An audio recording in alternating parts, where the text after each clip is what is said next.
We got some news to get into today, boys, and yeah, it means a bunch of class changes happening once again. Another big round of class buffs and nerfs. Some classes getting hit real hard. I'm talking Unholy DKs, and some getting some really nice buffs. Hey, Shadow Priest out there, maybe it's you this time around. But we got some things to get into, so let's jump straight in here. Also, really cool Classic Plus leaks. Here we go. Patch notes abound, and we got some PvP changes, actually, first off to talk about. That's right, PvP is still a thing in this game, even though Blizzard doesn't give it any attention. But here we go. Evoker's Swoop Up talent has been removed. For Hunters, pack radius increased by 30 yards instead of was 15. Chimeral Sting no longer applies its subsequent effects when dispelled, and Roar of the Sacrifice reduces damage taken by 25% in PvP combat, was 15. Restoration, I missed this one. Call of the Anahara increases the cooldown of Nature's Swiftness by 30 seconds, was 10 seconds. Mage, improved mass invisibility, reduced cooldown by 3 minutes, was 4. Ring of Fire duration increased to 4 seconds, was 3. And Arcanosphere damage increased by 25%. Overpowering Barrier increased barrier absorption by 60%, was 100. So yeah, it's a little bit squishier. That's not good for Mage and PvP, but it is what it is. Moving on to some of the bigger things here. First of all, you're going to see here in the patch notes soon that Unholy got hit really hard with an 8% nerf to overall damage. Blizzard went back and fixed that. It is now a 3% nerf, so I just wanted to preface that by starting here and saying it's not as bad as you think, Unholy. It was really bad for like a day, though. So let's get into the changes that are happening. First off, we know that Season 2 Mythic Plus testing is starting. We also know the Venomous Abyss raid Mythic testing is beginning this week, but the class changes are really what's taking the cake here. So let's get into this. First of all, as I mentioned, Unholy, seeing an overall damage reduction of 8%. That has been changed to 3%, so don't worry, but you're getting a bunch of other damage reductions to a bunch of abilities here. Lord of Dread, Magus of Dread, a Lesser Ghoul, Putrefy, Necrotic Coil, Pestilence, Infected Claw, Virulent Plague, all seeing reduces in damage anywhere from 25% to 15%, so big reductions there. Overall damage of 3%, though. Frost, ability damage reduced by 10%. All damage reduced by 10% for them, and melee damage reduced by 20%. I guess Frost was pumping, and Blizzard just fucking nailed the hammer on them. For Blood DK, you're seeing a change in how their tier set works. Nothing too huge here. It's really going to be a lot of death strikes led into a Morrowind to consume the death strikes. Okay, so that's how that's going to work. We see our set bonus and everything. I'll see how it plays out in actuality. Okay, moving on. Demon Hunter, all ability damage increased by 10% for Devourers, so nice buff for them. For Havoc, all damage reduced by 5%. Balanced Druid, we're seeing all damage dealt increased by 3.5%, and then a bunch of increases to a bunch of abilities like Moonfire damage, Sunfire, Shooting Star, Wrath, Starfire, Umbral Intensity, anywhere from 20% to 10% increases. Meteorites also getting an increase by 15%, so nice buffs here for Balanced Druid. We also see Feral Druid just getting a little cooldown manager update, so Feral getting absolutely feral. Nothing to see here for them. I really don't know where Feral stands. I keep trying to call out to Blizzard and say, hey, Feral needs some help. The kitty people need a little bit of a love, the pussies need some fun, but it is what it is. The kitties just don't get anything these days. We'll see how they actually balance out. I think they've got a couple changes on the back end. Restoration, we're seeing Harmony of Healing bonus increase by 15%. Venomous Abyss and 2 set and 4 set, their set bonuses have been updated as well, so there you go. For Evokers, we're seeing some Scale Commander changes. Commander Scorn's Pyre, damage increased by 40%, and maneuverability damage over time increased by 40%. Augmentation is seeing a double time update. If Ebon Might reapplies double time while it's already active, double time's duration is extended instead of overwritten by the previous double time. So I think that's good. Good, yeah, maybe. Being overwritten, extended rather than overwritten. I don't know what the extension, how much it's by versus the overwrite. Maybe it's worse. I have no idea, but that's a Chrono Warden change there. For Preservation Evoker, we're seeing an Inner Flame increase periodic healing by 50%, was 60, so that's a little bit of a nerf there. And Spiritual Clarity reduced the cooldown of Dream's Breath by 6 seconds was 10 seconds, so that's a bit of a nerf there.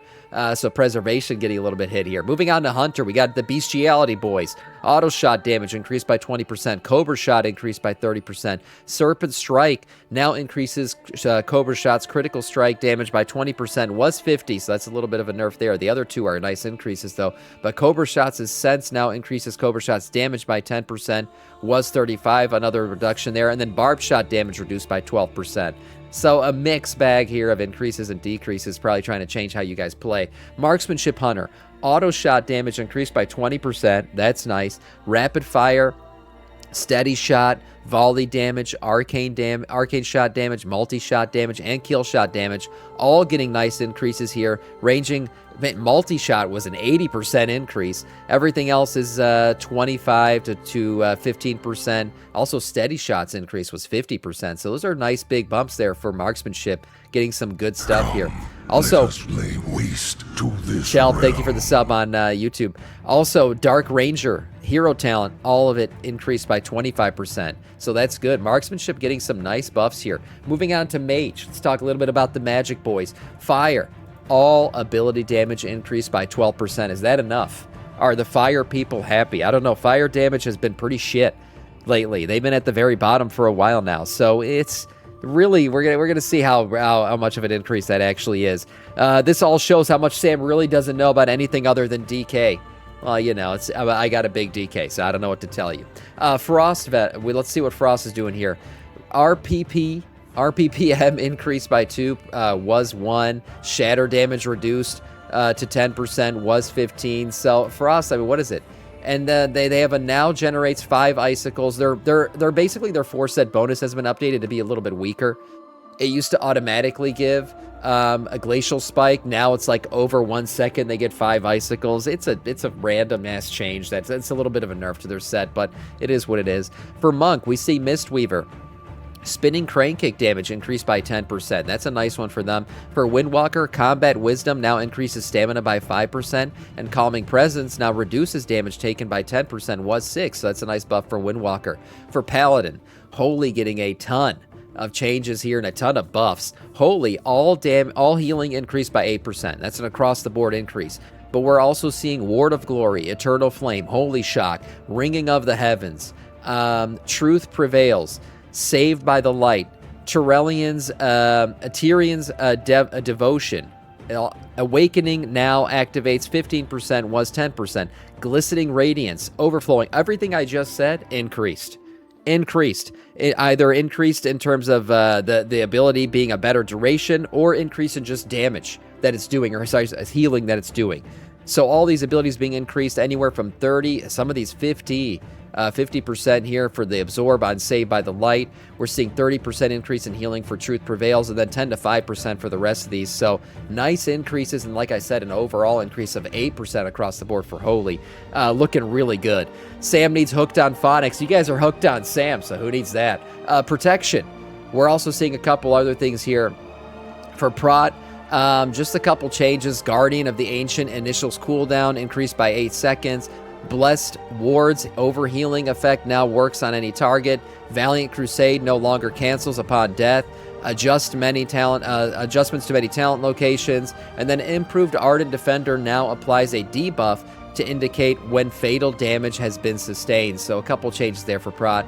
Retribution, all damage reduced by 6%. Oh no, the Ret Pally form is about to get real angry. And Blizzard doesn't like to make them angry. We'll see what happens with that, but that's what they're getting right now. For Priests, let's move on to Priests. For Discipline, their Void Shield Absorption has been reduced by 30%, but then all healing absorption has been increased by 10%. So while Void Shield's getting a little bit of a nerf, the all healing and absorption overall has been increased by 10%. So that's good to see for them. Holy Priests, all healing increased by 10% across the board. That's looking good. And a reduction cost to Benediction of 30%. Shadow Priest, look at this. All ability damage done increased by 8%. A nice buff for them for sure. Shadow's been needing it, and they're getting it. Sub-Titty Rogues, all damage increased, or I should say all damage reduced by 8%. Moving on to Shamans. Enhancement, they fixed some issues for enhancement and their set bonuses, so there's nothing really to see here. Restoration, though, Acid Rain now in damage has been increased by 50% for restoration, so a nice AoE buff and then some fixes to some issues. Nothing else to see for restoration shaman. Really, shaman's just getting bug fixes, it looks like, more than anything. For warlock, affliction, there's 2 set bonus has been changed. Now applies unstable affliction at 20% effectiveness at your target, was 50%, so there's a bit of a nerf for their 2 set bonus. Destro warlock, all damage increased by 10%. That's right. Destro Warlocks living good? Maybe. We'll see if that's enough for them to really, pump them up to like a top 3 or something. I don't know. 10%'s a pretty big buff. Across the board, that's a big one. That's not just a single ability. So we'll see where Destro Warlock falls in testing. And then finally here, we got the Warriors. Okay, we got arms changes here to their 2 set bonuses and stuff, but all melee attack damage for arms Warriors has been increased by 100%. If you don't know how math works, you're doubling your damage on melee there. That's pretty crazy. So we'll see.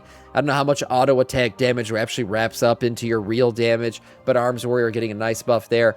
For the Furry Warriors, Bloodbath's initial damage has been reduced by 12%, but Bloodbath's bleed damage has been increased by 300%. So it's more of a duration over time damage now, it looks like, for Bloodbath. For Prot Warriors, Venomous Abyss 4 set has been, the damage has been increased by 100%, and then Unyielding increases the damage reduction bonus of defensive stance by 6%, was 4%, so some nice set bonus updates for Protection Warrior there, and then some changes to Colossus for their hero talents. Overall, a lot of changes here, and we'll see how they all balance out. Unholy people were absolutely losing their minds over this 8%, so it's good to see it's been changed to 3% reduction on their damage. We'll see where they end up standing. Moving on to some other news, though. Midnight Season 2 is getting a bigger item level bump than your typical season. So this is really good. Really good in terms of, I guess, power boost. Really what Blizzard was saying at first when they released this blue post is that they didn't feel like the typical 39 eye level bump was enough. With everything that we're getting right now in terms of bonus damage and all the item level increases we're seeing right now on this tail end, because we got an extra raid, we see the, what's it called? The Ascendant Void Cores increasing item level and everything else. They just felt like the 39 wasn't enough. So we're actually going to see a 46 item level increase for Season 2. That's bigger than your typical item level increase from season to season. Overall, this is what it looks like now. So you're going to see basically Mythic 9 of 6, which is like your Mythic final 2 bosses, 344 item level is now going to be your highest item level for any item in the game. People won't be overall 344 because not everything's dropping at 9 of 6. Calm down, you Mythic Plusers who are absolutely bitching lately about Mythic Raid giving better gear. Of course it should get better gear. It's the hardest shit in the game. But I digress. Everything else, really, the range now is going to be 266 item level for 1 of 6 adventurer gear, up to 344 for 9 of 6 myth track gear. So that's how the item level disparity and range is going to work going forward. Advent gear, adventurer gear 283. I know, it's pretty funny.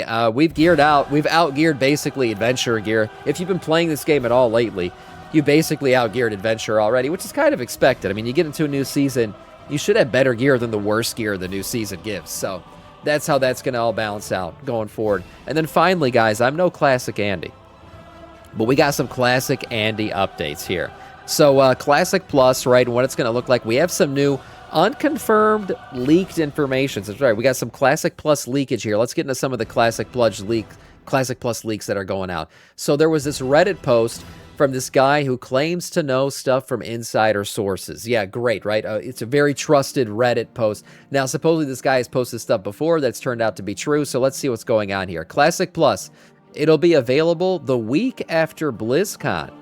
That's pretty crazy. They're going to announce Classic Plus and then make it available a week later. That's pretty crazy. Sometime after September 12th. Okay. It takes place in an alternate timeline thanks to the Bronze Dragonflight magic. As a result, we should expect some lore changes. Okay, this kind of sounds like the remix events here, except that's the Infinite Dragonflight playing around with shit. So, interesting. We got an alternate timeline from Bronze Dragonflight magic.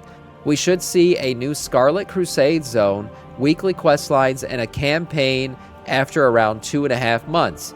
Dead Mines, Ragefire Chasm are supposed to be the first raids in Classic Plus. So we're going to see a Dead Mines raid. They get the same boss mechanics and loot, but they are thematically different and faction locked. Both stay in as dungeons, as raids. They are reworked a bit. Van Cleef and the Greenskin are getting removed from the Dead Mines dungeon and will be added and will end with a Tauren boss. So we got a new Tauren boss, and I guess Van Cleef is being moved to the raid. Okay, so that's how that's going to work.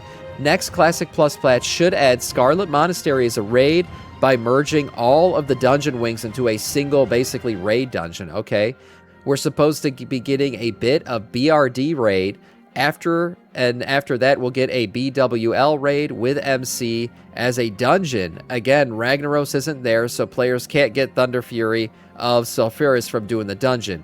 ZG is apparently scrapped and planned for future content. Strathome will be added as a raid and raid with a Death Knight class availability to play. What? They're gonna make Death Knights available in Classic Plus? Oh, is your boy gonna go play Classic Plus now? I don't know. That's interesting. The leak also mentions that Karazhan raid will come out before Nax, and Silithus is apparently planned as a much bigger zone. Interesting stuff here. So, I mean, a lot of this guy, I mean, Scarlet Monastery raid, no surprise. Dead Mines raid, okay, yeah, that sounds like something that would happen for sure. What boy, Samantha? We'll see Death Knights showing up in Classic. Will the Classic Andes revolt? I don't know. See, here's the thing about Classic Plus. A lot of Classic Andes have an idea of what it's going to be in their head, and if Blizzard diverges from that, they're going to freaking lose their minds. So we'll see what all that means. Interesting stuff, though. We'll see if these leaks actually come true. But for today, that is all in terms of news.